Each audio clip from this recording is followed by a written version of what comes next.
As ODM, we also want a fair share of the government, and we must be in power and share power.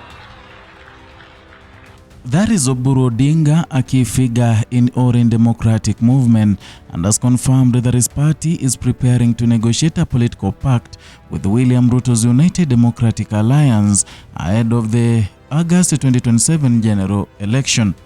Speaking on March 20th, 2026 in Kisumu, Oburu made it clear that ODM is choosing to build on its current cooperation with the ruling party rather than seek new alliances.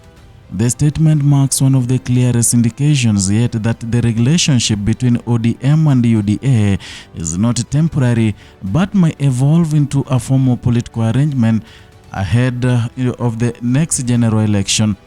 Addressing leaders and guests during the Eid luncheon at Kisumu State Lodge, Oburu framed the decision as both strategic and practical. He pointed to what he described as tangible gains from existing broad-based government arrangement. Development projects, he said, are already visible in the region traditionally aligned with ODM, and from his perspective, walking away from that progress would not make political sense. The message was direct: stay with what is working, build on what is already exists, and also avoid uncertainty. We are not going to go out of this arrangement of broad-based and start for hunting for the unknown. Oburu emphasized that the current partnership offers access to power and influence, something he suggested that should not be taken lightly in a competitive political environment. He questioned the logic of abandoning a functioning arrangement to pursue what he described as unknown partners, and instead he urged a focus on strengthening ties with the familiar political actors before considering any new alliances. The remarks underscore a growing shift within ODM, a party that has historically positioned itself in opposition to the government. Now, at least part of its leadership is signaling a willingness to redefine their role. At the center of the evolving dynamic is the concept of the broad-based government. The informal arrangement has brought together elements of the ruling party and segments of the opposition in a working relationship that has lasted for nearly a year. According to Oburu, that arrangement is not only intact but expanding. And we must be in power and share power. He confirmed that negotiations with UDA are already underway with the aim of shaping more structured partnership ahead of the 2027.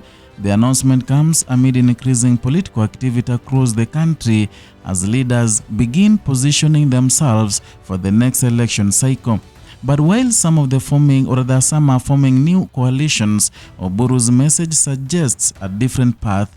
Consolidation, not fragmentation; continuity, not disruption; and at the same time, the remarks reveal deeper divisions within the opposition. Oburu openly dismissed criticism from leaders aligned with the united opposition, signaling a widening rift within what once a more unified bloc. He defended President Ruto against what he described as sustained verbal attacks, and he suggested that the recent responses from the president reflect a shift in tone, one that has unsettled some of his critics.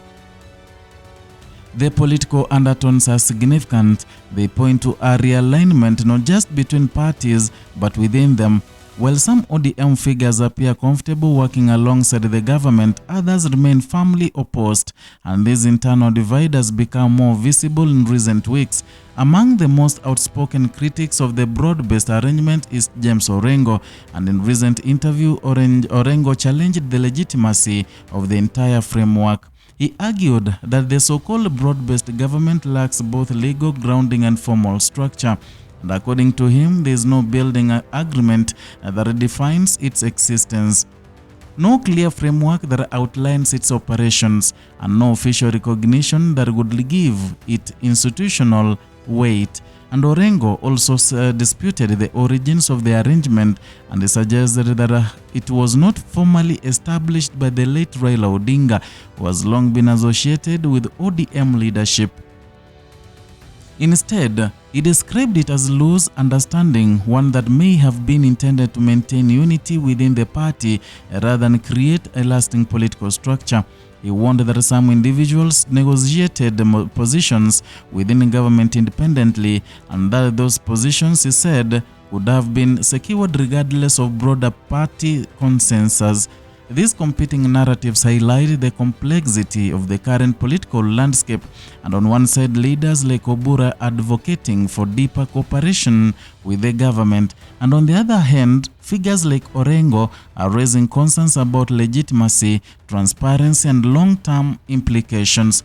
Caught between these positions are party members, supporters, and broader electorate. And for many, the key question is not just about alliances, but about accountability. What does the broad-based government mean in practice? Who benefits from it? And how it will shape the government and the governance moving forward? President Ruto, for his part, has signaled an intention to formalize the arrangement, and during a joint parliamentary group meeting between ODM and UDA earlier in March, he proposed the creation of a broad-based negotiating team. The team, he said, would influence and include members from both sides of parliament. Its role would be to oversee the implementation of a shared agenda between the two parties. We are going to start with the known, which is the order. The proposal reflects an effort to move beyond informal cooperation towards a more structured partnership. It also suggests that the relationship between ODM and UDA is entering a new phase, and one that may involve clearer roles, defined objectives, and also coordinated action. For supporters of the arrangement, this could mean greater stability and more efficient delivery of development projects. For critics, it raises concerns about blurred lines between government and opposition and about the potential weakening of checks and balances.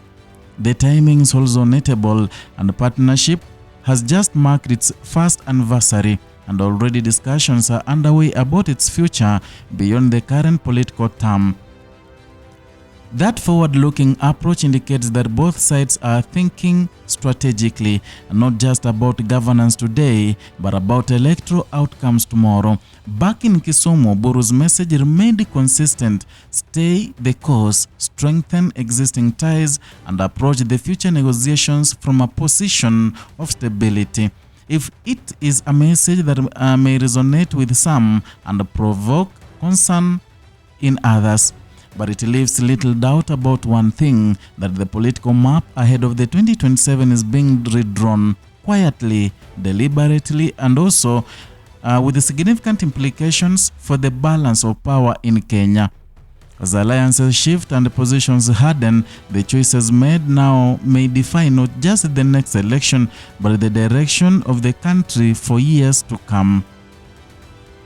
That is all for today from Kisumu, where Oburu Oginga gave his speech concerning having power towards Singapore.